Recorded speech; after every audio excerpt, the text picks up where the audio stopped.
Am I on mute? Not anymore? Okay. We don't have Laws of Fox. Laurence Fox has not turned up. I think he's getting his vaccine. But we will give him 5 more minutes. After which we'll move on. So let's start the countdown. We'll do that now.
So, that appears to be it then. Can you hear me okay? Laws of Fox, as of 2:05, we can say that he has refused to debate us, despite apparently he will be he's planning to be presenting he's going to be discussing universities and the woke mob at some point next week, on Wednesday, I believe. He's turning up to discuss, I guess, part of his campaign for the London mayor. This is something that we can discuss. Now, we also invited Count Binface, who is at a similar level in the polls, less than 1%. And Count Binface was actually kind enough to reply. So I have an email from the Count saying that unfortunately he couldn't make it at this time. So I'm very grateful to Count Binface for being so polite. Whereas Laurence Fox has just apparently chickened out. So that's apparently what's going on. So instead of Laurence, we can invite our panel on. So we've got Professor Phoenix. Hello. Hello. How are you? I'm okay, thank you. I'm still trying to manifest a chair. I'm happy to take it from people who don't think I should be deplatformed. So, Absolutely. Professor Kaufman, I'm here. I'm ready.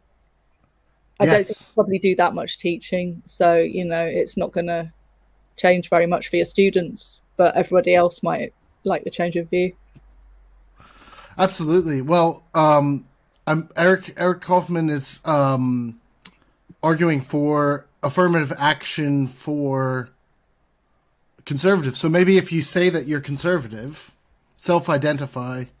Oh yeah, you don't as conservative, then you can get, that's one option. And let's see, we've also got the woke sorcerer has joined us. Hi. Hello again. Hello, and congratulations to Professor Phoenix on their submission. I think we should make a public thing of this. We've got some real celebrations. We do, indeed. And I like your hair, Phoenix. It's in fact, it's a rainbow, is it not? It is. Obviously, I've got political statements. I've got blue because, trans Taliban, queer ISIS, and the woke mob apparently all have that as a characteristic. But also the rainbow triggers them quite considerably. So I'm happy to, live the dream. Good. Well done.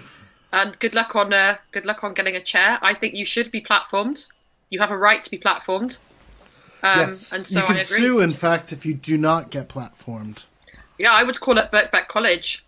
I think they're still working out the legal logistics of everyone having a right to a platform at all times, because I don't know how they can produce that many platforms. But in the meantime, we will platform some guy who is now apparently a free speech warrior officially. Hello. You provide platforms for people, much like Windows on here. You can bring people in, bring people out. Yes. They just keep popping up.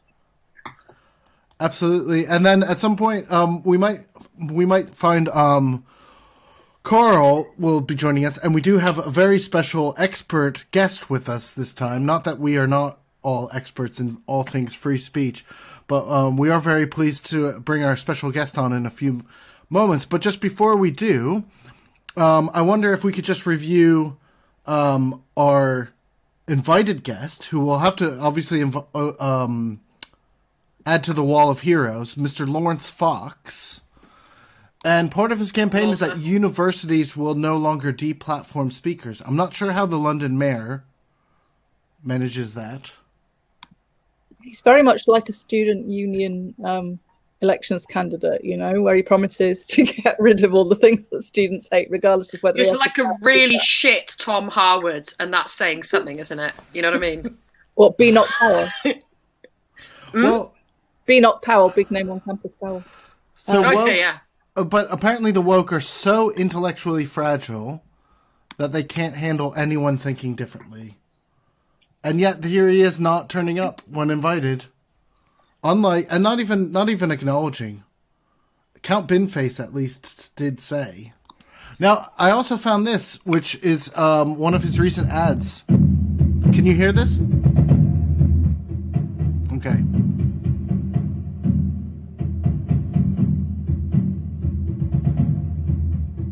You're supposed to like play along with your own Broncos while this. I have not seen this video. Wage war on statues. Statue commission. Oh my god. Erecting. This is what I like, the free speech gangs. Oh my god. So he's going to have free speech gangs wandering London to protect the statues. I hope they've got high beers. And then London is a cathedral of wokery.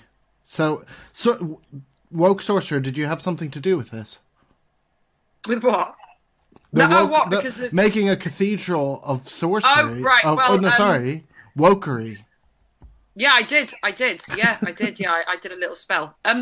Is Laurence Fox really bored because nobody's hiring him to do like mediocre acting anymore? Well, yeah. So is there no more Lewis? Right. He did that thing where he had very long hair extensions, and he was. You mean the Frankenstein thing? No, the one where he was a shaman. And it was like on Ibiza or something. I think I watched about 10 minutes of it. And look, there he is with his accent camo. Range. He's got his camo going here. Because I don't think anyone's giving him any acting work, are they? To be fair, because I think he's made himself quite toxic.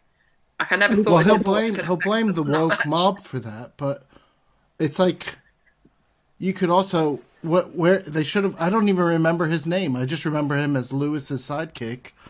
At least Lewis was Morse's sidekick, so I shouldn't take credit for this. I think it was PDK Mitchell called him the sidekick. Yeah, it's true though, isn't it? So and don't start me on how much I love Billie Piper and how much I can't believe she put up with him for that long. But we are digressing. Where we are. But actually, here's Carl, just to add Carl into the mix, because Carl is actually a Londoner. So will you be voting for Laurence Fox? No, I mean, I have my... I have been going through I'm in London too. I'm not going to be voting for him. Okay. I'll probably vote for Gammons. No, I'm not going to vote for Gammons, the UKIP candidate, which is another... amusing thing. Right. Well, and then of course there's Count Binface. There's Count Binface. Who I'll keep an eye on my emails. He might send his message in. But in the meantime, shall we shift over to our expert historian who's here to join us all the way from Australia? So I'd like to just welcome Evan Smith. Hello. Hey. Hello. Very nice to meet you. What time is it there, dude? What time is it? It's 11:15 at night. Oh, right, okay. Not too bad then. Yeah, no. Well, yeah, so joining us all the way from Australia, and Laurence Fox couldn't even cross, Russell Square to join us. But thank you very much. And Evan, you are a historian. Yep. Would you say a political historian? Historian of political extremism. Okay.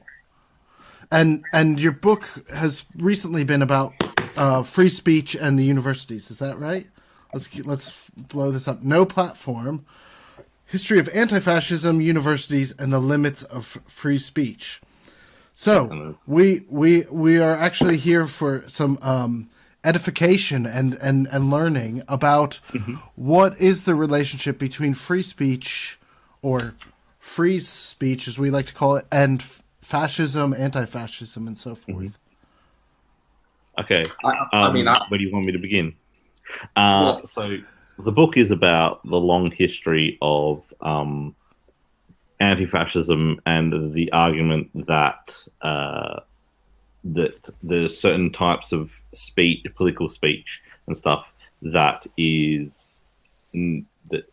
doesn't need to be debated and needs to be resisted and not be presented on platforms. And it really kind of goes back to the anti-fascism of the 1930s and the fight against mostly British Union fascists and stuff like that, and not allowing fascists a platform. So originated like in the streets, so not letting fascists have like a physical platform, like say in a town hall or in a speaker's corner or so forth. And then in the 1970s with the National Front, it transfers to the universities, is that the National Union of Students comes up with this policy of that fascists and racists should be denied a platform as well as access to student funds and other things on a university campus, in response to the growth of the National Front, and primarily because the National Front in 1973 has set up a students' association on several campuses, and there's a worry about National Front students breaking up other meetings and so forth. So that's where No Platform originates, and my book traces it from its prehistory in the 1930s, then in the 60s, and then through to the present day. So happy to answer any questions about it, but that's the kind of general outline of it. So Evan, I think we already need a sequel to your book. I think an awful lot has happened between the publication of your book and right now, 2021. So if you were going to write a sequel, what new episodes are you going to be adding to that? Well, so that's the thing, is I've already been in touch with the publisher about a second edition just covering 2020. So I think that since the book was published, there's been like the Gavin Williamson saying that he's going to bring in new laws, that specifically that Section 43 is now going to apply to student unions, that there's going to be a free speech champion. There's the emergence of Toby Young's Free Speech Union. The Policy Exchange report came out just after my book was published. And then we've had like a whole big thing about cancel culture and wokeness. So when I was writing, the big issue, the things that people were talking about, as well as no platforming, was safe spaces and trigger warnings. Now that language has, really moved along in the last year, and now we're talking about wokeness. We're talking about critical imperial history. We're talking about statues. Protecting. Kind of protecting British way of life, kind of thing. So it really has moved very quickly in the last year. Also at a time when campuses have really been closed, so you haven't had the traditional people being invited onto campus, and demonstrations there. That it's moved into questions about academic freedom, and also then it's spilling out into things like the Rhodes Must Fall thing happening at Oxford University and other stuff like that. So like 2020, as to paraphrase Sonic Youth, it's the year that it's the year that cancel culture broke, and it's something that that if I write a second edition, that'll definitely be just a whole another chapter dedicated to 2020. It's like they're trolling you doing all this just after your book comes out, isn't it? Little bit unfair. Although as a medievalist, I'm just kind of, jealous of anyone that has, this kind of stuff happening live. I was just wondering though, Evan, very quickly, is the Australian context similar? Are you getting similar things going down there, or how is the context of this where you are? Because obviously what you talked about is very British so far. Well, so one thing is that we see this across the kind of the Anglophone world. So, that it's, if you look across the Atlantic from Britain to America and Canada, you can see similar debates being played out, that Trump was all about Marxist professors and all that kind of stuff. And it's where we get the Chicago principles about free speech, which is very much something that the Free Speech Union has championed. And we also see the same in Australia. They interlock these kind of networks. Much influence is that. So in 2017, there's the parliamentary inquiry in Britain into free speech, and then the following year, the Australian government, which is also a kind of a conservative government, although called the Liberals, they launched their own inquiry, and the inquiry came to similar conclusions that there wasn't really an issue of a free speech crisis, although all episodes were concerning, and then that it had recommendations about the universities taking up voluntarily these Chicago principles about free speech. Then the universities weren't seen to be, taking this up quickly enough. There was another review which concluded just the end of last year, and now we have new legislation about academic freedom and freedom of speech on campus. So it's a very similar kind of approach being taken by the Liberal government in Australia, but the legislation is much weaker than what Gavin Williamson wants to propose with this free speech champion and the extending out Section 43 to deal with student unions, et cetera, et cetera. So the new reforms coming in Britain, if they do come in, are going to be much more, have a big impact than I think the Australian legislation. Right. And because I'm obviously coming from America, where I thought that this happened 10 years ago or more. Like, this is not a new thing. And yet in the UK, it's kind of crept in. And now it almost seems like the UK will be almost like the leader in reactionary free speech law. Whereas but it does seem to be a kind of an English speaking thing largely, although even France now is getting in on the game, I think. Yes. And Spain is doing it as well. There's been big rows certainly on the trans issue. As somebody who kind of is trans and therefore looks at it a lot, there's been spray painting of buildings by feminists who feel that they're silenced because they just want to doubt that trans women are men from a free speech perspective. So it's definitely part of the battle there. Yeah. And if I could just go back to Laza over here. This was a link from Mumsnet regarding the support for, is this Laurence saying you can't change your biological sex, sorry, and then making a joke, and then everybody sort of cheering him on. But then he's also here at the anti-vax protest, was hanging out with James Delingpole and these, because he tries to pitch himself as though he's like, I'm actually tolerant or something. Like, Britain is a multicultural nation and I love, there was one video of him talking about his Pakistani friend and so on. But what are these overlap? Why is there this overlap between Brexit and anti-vaccination conspiracy theories? What are the link? And then gender critical, anti-trans politics, because I realize that they're all kind of things you can't say, but there seems to be something more to why these kind of political positions overlap. Who's going to answer that?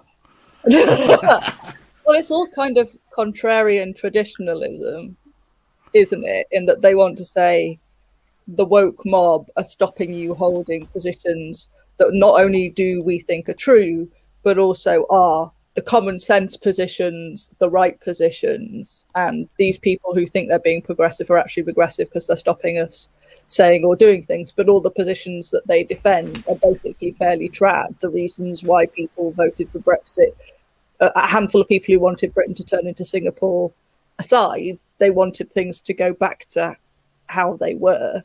and to undo some wrongs that they see as being done. Gender critical people want to undo the Gender Recognition Act and have things be as they were before trans people started being recognised in law and in society, even though quite a lot of them say that trans rights are important. They mean trans rights to like literally exist, but you can't actually have any healthcare and you can't have any legal protection other than you would get for anything else.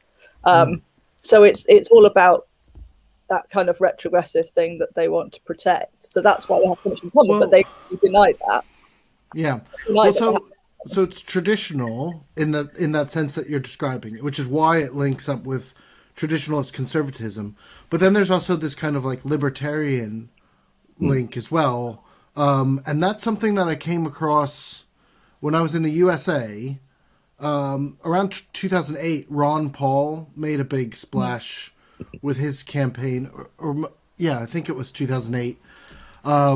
And he was saying, we need to end all of the wars and we need to legalize marijuana, and got all these like college kids really excited about him. But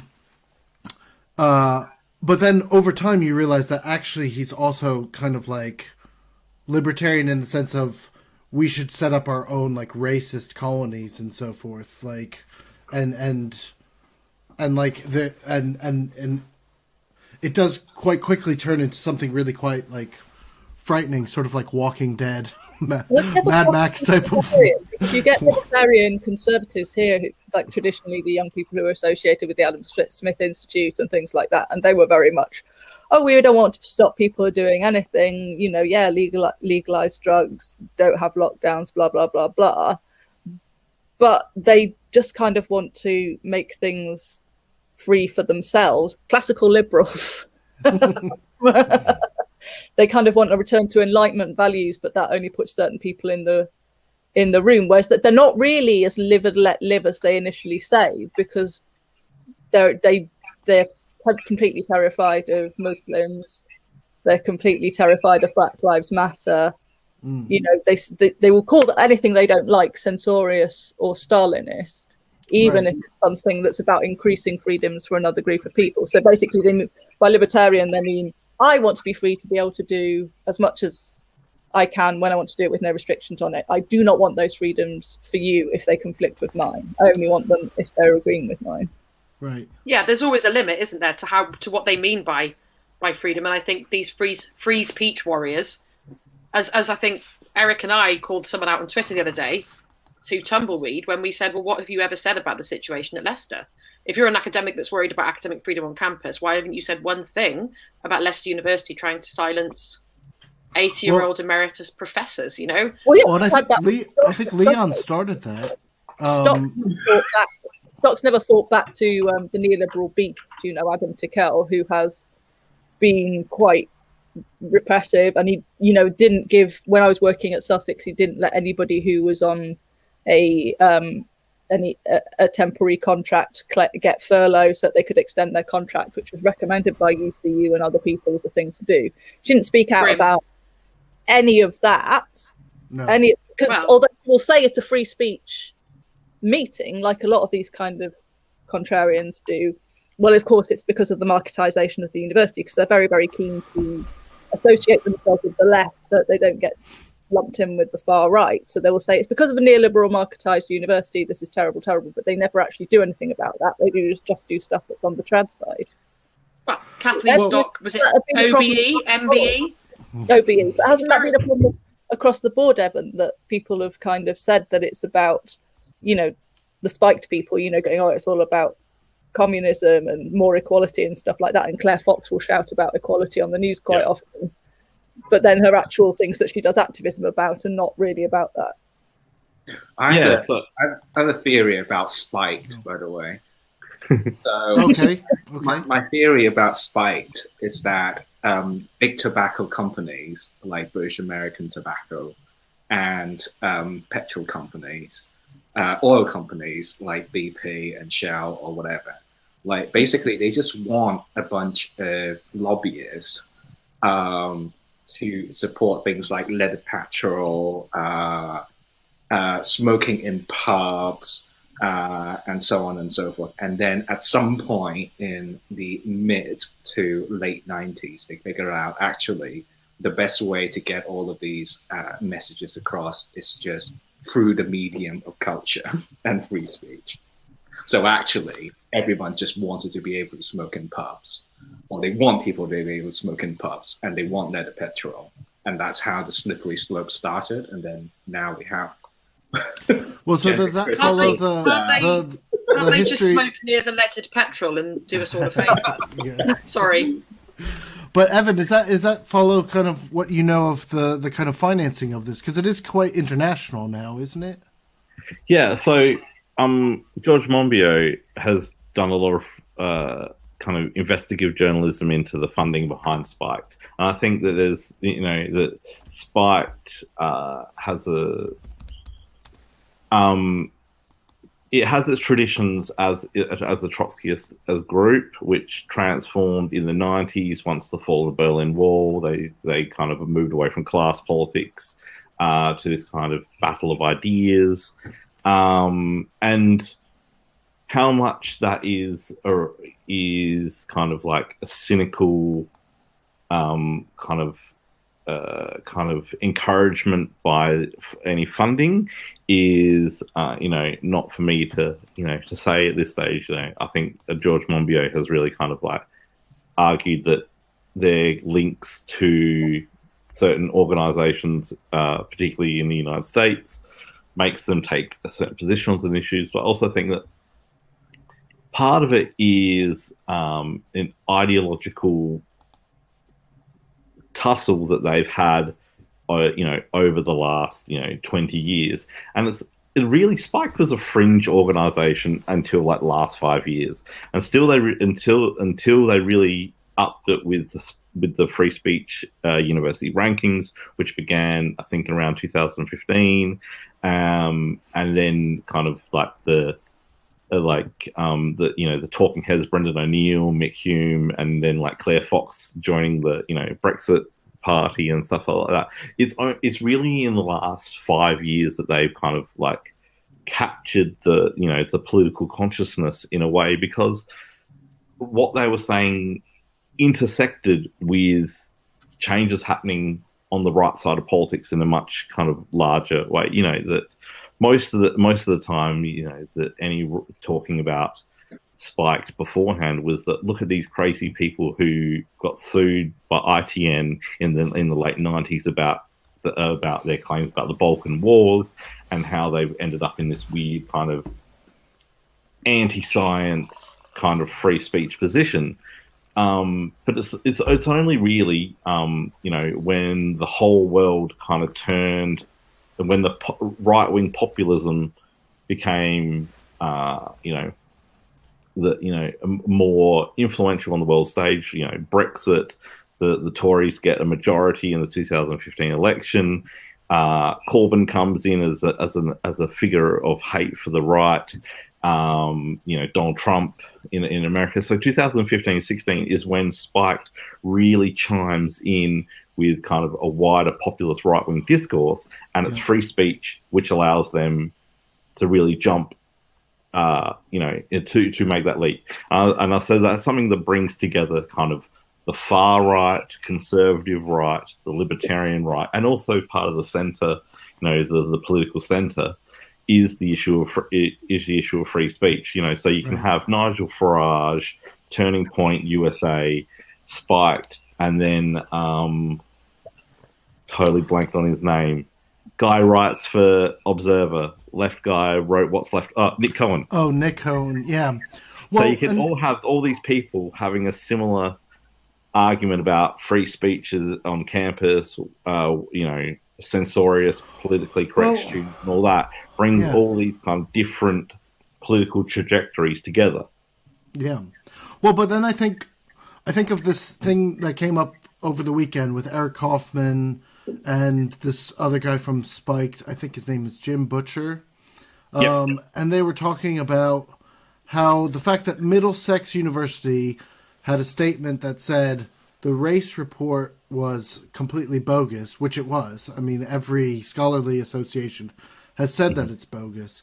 That statement infringed on their free speech to say that they liked it. I couldn't work out the logic, but it was just kind of like they were essentially saying universities cannot make any political statement, and then political statements were sort of anything that challenged what they thought. So it's kind of, and I feel like that's where, because you mentioned this kind of union of center right, libertarian right, far right, and I think that's right. And it's almost like they've united on culture, maybe in a way that they don't have any type of overlap as much in economics, but they have this idea that the cultural institutions, especially universities, have been taken over, and that any statement that isn't reactionary in their particular way is somehow an infringement on their free speech. And it's really bizarre to be outside of that worldview, because it really doesn't make sense. And yet it's this very like popular position, and I almost sense increasingly so. Yeah. I guess it's not dissimilar to similar kinds of arguments about how athletes and sports stars shouldn't be making political statements whatsoever. They should just somehow like say nothing, and they should just kick a ball about or run around the track, etc. And then that's it. They're they're actually not allowed to say anything. Didn't Free Speech Union come out against? They came out against taking the knee, didn't they? Yeah. Yeah. Does anyone have a link to but that? I thought people had free speech and free expression.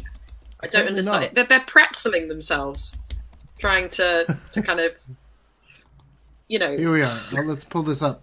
Let's see if this makes any sense. Or freedom too. Like they seem to want freedom too, but freedom from. Okay, here's their position. Our position on taking the knee, as articulated by our Deputy Research Director on Talk Radio, is that athletes and spectators should either be permitted to express their support for a variety of political causes or none. Sporting bodies should not make an exception for Black Lives Matter. What do they think about the poppy exception then for BBC presenters who are all expected to wear the poppy? And well, that's the thing. They seem to treat everything that they don't talk about that. Well, they treat everything that they do as though it's not political. So it's really, I mean, I'm sure if you have footballers like they had in Lazio Football Club making Nazi salutes as a goal celebration, I think that's just free speech, isn't it? Well, you see, we have ideology, they have common sense. They have opinions which should be respected, and we are activists. That's how they always frame it.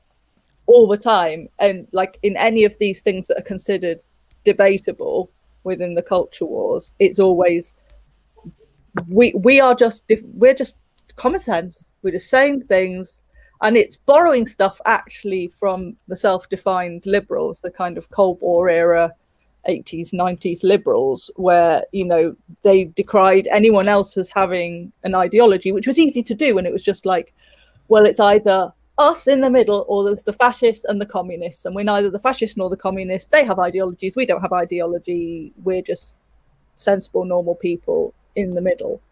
And now it's the free speech warriors who've borrowed that, even while Tony Blair, whoever, is still talking about other people having ideology, the way he says it. And Evan, did you write recently in that kind of middle groundy way, are still talking like that as if it's the Cold War era? But now it's people who are quite clearly a lot of the time on the far right, or at least far right adjacent, and the people approvingly retweeting and sharing their opinions are on the far right. And people like Douglas Murray, who just literally is like, hey, I'm just going to hug the far right in a very literal sense. I will just myself pictured hugging them. And they're the ones who are saying, shut down the woke mob, the activists, the people with their dangerous gender ideology, their dangerous critical race theory ideology, their postmodern ideology, because they know that, a bit like talking about communism and Reds under the beds, that will scare people who don't really know very much about it into thinking that we're the extremists. Anybody who's on the progressive side is an extremist, and they're just saying it how it is, common sense. And Nigel Farage and people, populists like that, have been playing this for ages, the elites with their ideology and then the people who just have common sense. Yeah. It works. Well, and Evan, did you write recently on the loony left in the Yep. UK? Yeah. So what was that about? That there's a lot, a lot of talk of comparing the kind of the contemporary discussions about cancel culture and the war on woke and wokeness and all that stuff to the political correctness debates that happened in the 1990s. I'm sure many people listen to the You're Wrong About podcast, and apparently they did a whole big thing about, like, here's that kind of the moral panic about political correctness in the 1990s, which happens, on both sides of the Atlantic. So it's really big in America, but, flows everywhere, that we see it in discussions in Britain, we see it in Australia, everywhere. But what I think in a British context is that the overlooked is that kind of the loony left. So that picture you brought up before, was there already these kind of moral panics about the left? This could very easily just be about the wokes today, couldn't it? Yeah. So I mean, it's the same with people, even. Left and identity politics. So there's a kind of concern that in the 1980s, like things like the Greater London Council and other London councils like Hackney Council particularly had moved away from class politics and were moving into issues of the anti-racism and gay rights and feminism and all that kind of stuff.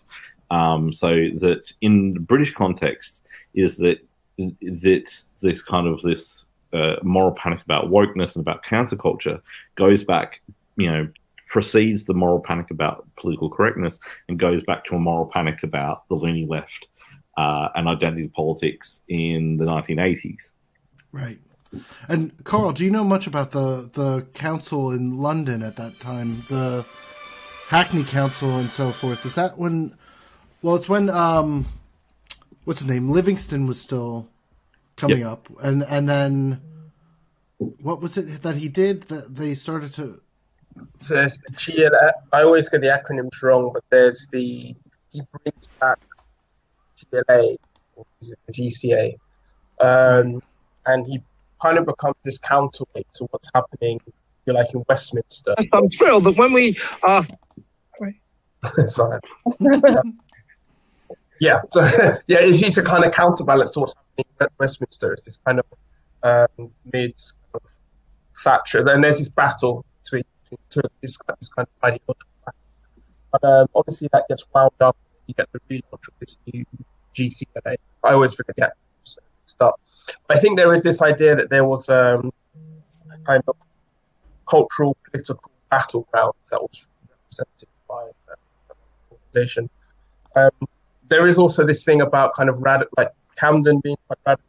I think it's a bit earlier though. That's more kind of 60s, 70s, and then Hackney has to go through a series of transformations, partly because of corruption. So it has to be a complete. I actually had just don't want to change the subject too much. I had a question which was to do with. Some of the points that you laid out in the book about some legislation, maybe we could class it as progressive in the 1930s and the 1970s around free speech, whereas a lot of the legislation that is coming in now feels to be quite progressive. And wondering why, I mean, you might disagree with me, but wondering why you think that is, why in terms of the political sphere, there seems to be using this tool in a different way. If that makes sense. So I think that particularly now that there's the government is quite willing to use legislation because it has such a large, particularly in Britain, has such a large majority and is able to wield legislation in a way that they hadn't for a lot of time in the kind of the cultural sphere. So like, that things like so things like this new bill, the massive criminal justice reforms, which is going to be a massive crackdown on protests and so forth. That's really something that you can only do when you have a whopping majority and you've already been ploughing the field of a culture war for the last 5-6 years, and that you don't have to worry about things like Brexit anymore. You don't have to worry about, so the Tories don't have to worry about a coalition with the Lib Dems. And it's also a reaction to, they're still reacting partly to the reforms of the Blair and Brown years. So, things like the Equality Act, which comes in at the tail end of the Brown government, not administration.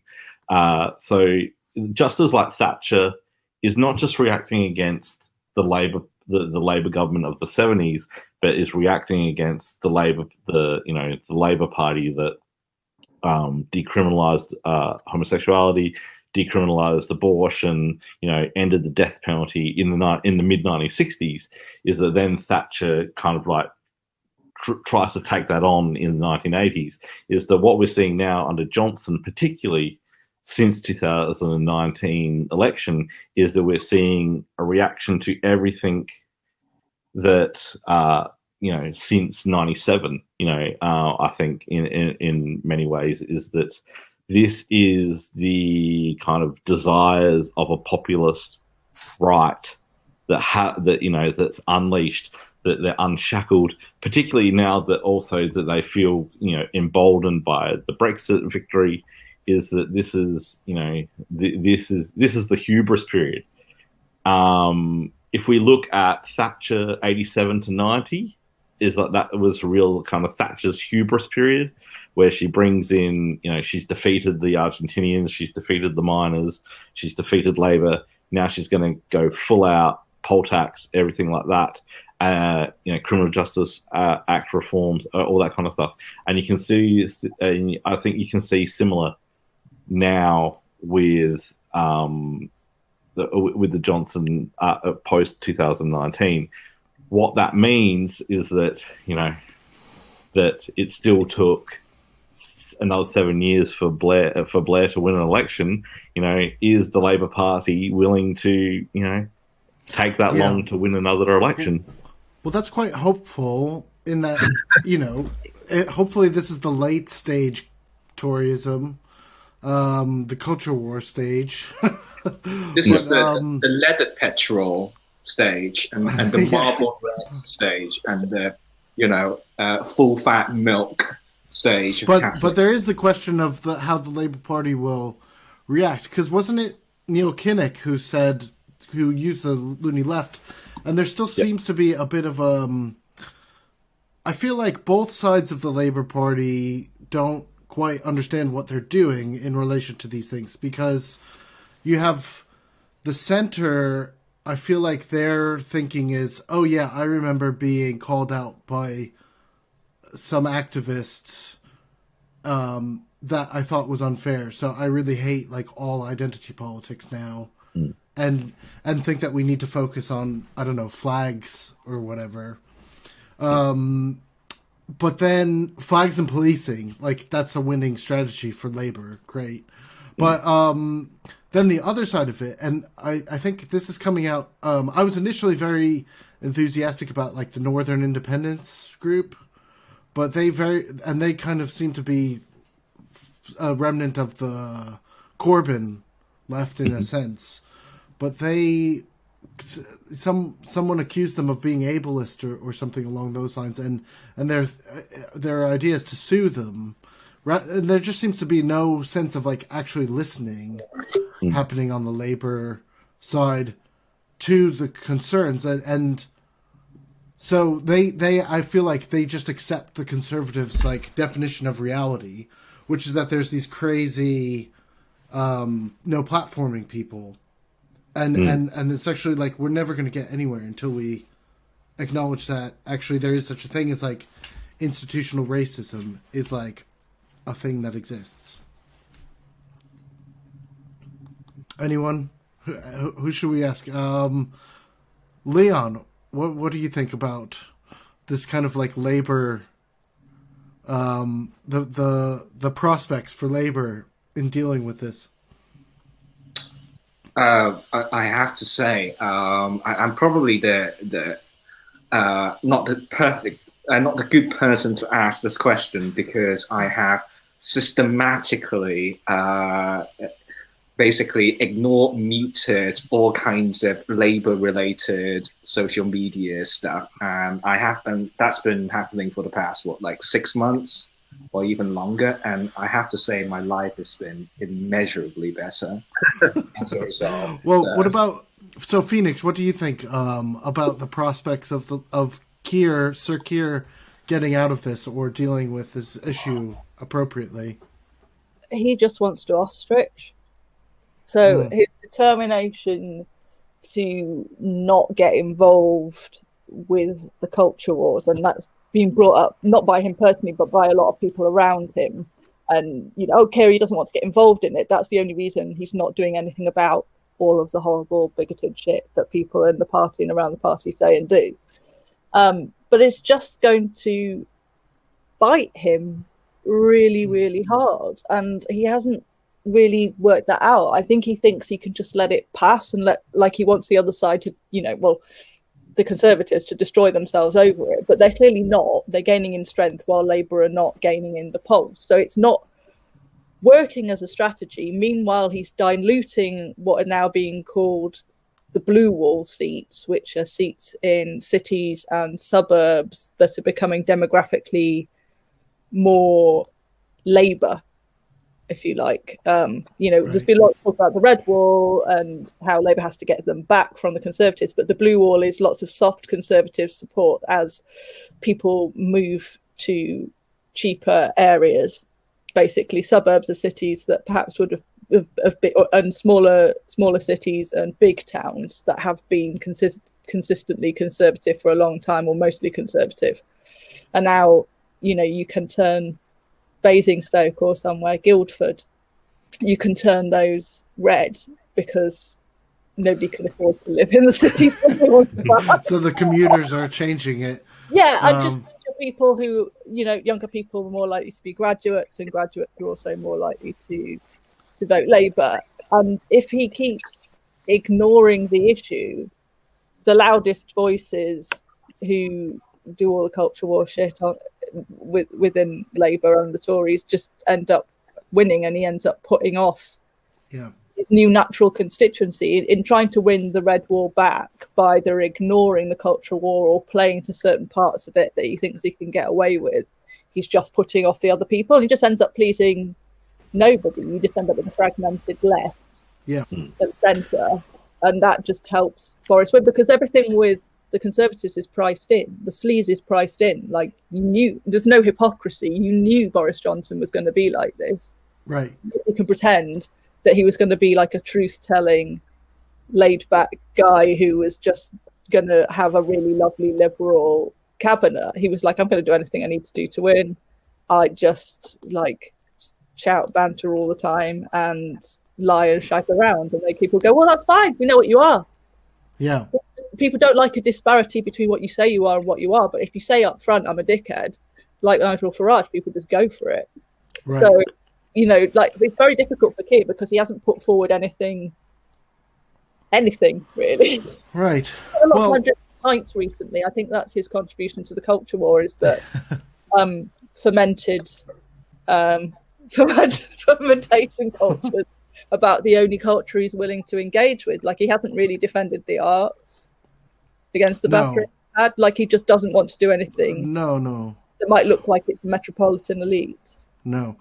Well, I'm just going to, because we've got about 5 minutes left, and we've got a very good question. It's a long one from Hugh on Facebook. So I'll address this first to Evan, but I think it's a very good question, which is, can you explain how spiked former members of the RCP, classical liberals, former UKIPers and Brexit Party members, anti-feminists and gender-critical feminists, some new atheists, Catholic historians, conservative academics, climate change denialists, anti-cyclists, I forgot about them, English nationalists are in on the grift now. Is it just a certain personality or worldview or a pattern of motivated reasoning that unites them all? Why are they all such awful people?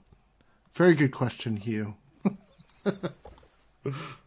Well, I think that several things like brought them together. Like, so one thing is this free speech issue, which like spiked come from a kind of anti-statist kind of libertarian, like very kind of broad libertarian sense, which kind of chimes with the populist right because they feel that they're being victimized. So there's a slightly different motivation with the UKIP and that kind of like populist right and kind of the Tories than what Spike are doing.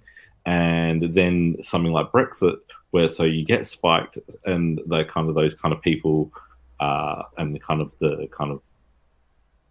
Brexity Labour people who are like, we don't want people in the EU telling us what to do. We think that, sovereignty and kind of self-determination is really important, which then chimes in with UKIP, part of the Conservatives, the kind of the populist Conservatives, and then also the far right. And then that they also that have these kind of skepticism about like trans people, and then that kind of feeds into, things about multiculturalism and this kind of that they oppose state multiculturalism and so forth. So I think that, as I was saying before, is that there's kind of overlapping interests, and I think things like free speech and Brexit, and now then the kind of the war on trans rights brings together disparate people together. Well, I don't think that we would want to go around calling anyone like loony anything, but if you look at this list, we don't tend to, just group them all together. But I think you're right in that the free speech seems to be the thing that unites them. And yet none of them are actually silenced from saying anything. I don't know. Joe, what do you think? I think it's just they all want smoking back in pubs. I think that's clearly the thing. But no, you're right. You do find that there is this kind of circle of a sort of Venn diagram of these people, and I think what it is that you're right. I think they all just kind of they all sort of gravitate towards each other in the same way that you saw Selena Todd and Eric Kaufman share a platform, and it's like we're united by this kind of imagined kind of deplatforming and this imagined hatred, and that's what unites us. But no, in fact, I think it's very much a deeply reactionary, and which has been enabled by Brexit, enabled by, the fact, sort of our own Prime Minister, as Phoenix said, a dickhead, by his own admission, but kind of saying awful things in the press in the past and getting away with it. And it's all been enabled now, I think, and people seem to be getting attention for it as well. I think a lot of it is kind of thing. People are also scared of missing it again. So like there are a lot of what I like to call London 2012 fans, some of whom identify as FBPE, some of whom don't, but like 3.5%. Yes, the 3.5%ers, the British pro-European Cold War liberals, right, who whether Labour or the Conservatives got in were always winning, basically, because it was always sort of a version of the Conservatives that they were okay with. Cameron, fine, did some things they didn't like, but basically fine. Blair, fine. All of this, all fine. Everything's fine all the time. Quite like Thatcher, she sorted things out, whatever. All fine all the time. And then suddenly, like, Brexit and Trump broke them. And they're now so scared of missing something big coming that they're happy to listen to platform clickbait. Yes. Anything, however shit and extreme it is, in case they miss the thing and they lose again. We must make these people win all the time and hear their legitimate concerns. I mean, they're basically playing the game that Labour played from the point where they lost in 2010. Well, yeah, but I think that group, I think you're absolutely right. They're the kind of centrist dad, but also mom figures. Lots of mountain warehouse going on in the wardrobe, but not anything against Mountain Warehouse. It's a very good for when you're hiking, but you don't need to wear it any other time necessarily. But the kind of centrist dad worldview, they seem to love the sort of vox pop. I think you're right that they're afraid of missing it, but they actually don't figure out what's going on. So then they send the vox pop. What's the guy from The Guardian? John Harris. John Harris. They always send him up, and he finds he finds whoever's sitting out in the town square during like the middle of the day on a weekday, and it's like, well, most of the people are at work, so why are you? And so you find like the most kind of, unrepresentative people to say, what do you think about Brexit? And then they just go on a rant, and then you put it on the BBC and you say, this is what the North is like. And and then everyone sort of it creates this like imaginary of this kind of like feral population that is racist and all these other things. And so then they seem to, for whatever reason, then accept this idea that if the academics don't start to represent those views, then all of a sudden we're going to like lose the plot or whatever. Well, that's why Goodwin did so well. They all loved him. I mean, they've got slightly gone off him a bit recently sometimes. Like they're like, oh, some of this is a bit. Yeah, but they're like, he is the prophet who will explain to us what is going on. He posts the YouGov stats as they come out. Yeah. That seems to be his big claim to fame. But unlike the guy actually from YouGov, Anthony, who will contextualise both the YouGov polls and ones coming out from other people and go, hang on, this is an outlier poll, don't get excited about it. Oh, no. Or, this poll was done before all of the sleaze stuff, and actually all the other polls around it, are different.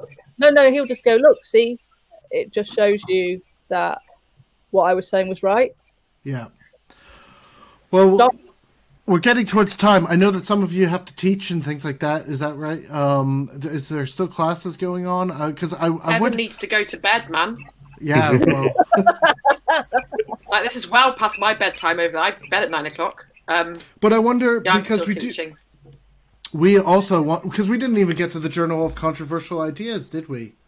Oh my God. So controversial. They're so controversial. It's written in invisible ink, as far as I can tell. We invite Peter Singer so he can tell us about why we should all die. Because, like me and Derek, so should we invite Peter Singer, or let's do? Yeah. Why not just go with Singer? Go with Singer. Is he going to be on Australian time, or is he not in Australia either? He's in America, isn't he? Is he? Okay. Because he's from Australia originally, is that right? I thought he was at Oxford. Yeah. Or was that someone else? Well, no, there's the fellow who writes about killing in war, who's the editor. He'll be popular with Nigel Biggar then, if it's well, Nigel's on the board. Nigel Biggar's on the board. No way. Really? Right. So let's Evan, thank you so much for joining us. It's been a real pleasure, and for everyone, we should all who wants to know the facts about this, the book, No Platform, and also Evan's feed as well is really helpful in keeping track of the various news events and what's going on, because it is an evolving thing. So we got to keep our hands on the pulse. But next time we're now doing this fortnightly. We'll see if Peter Singer will join us, or if we are too controversial, if our ideas are too controversial for the Journal of Controversial Ideas. But otherwise, thank you everyone. Thank you very much, and we'll see you all next time. You need to do the wall, Eric. Right on the wall of heroes. Deal.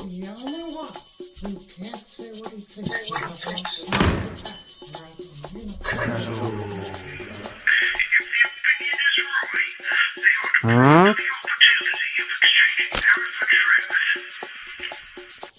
Free speech.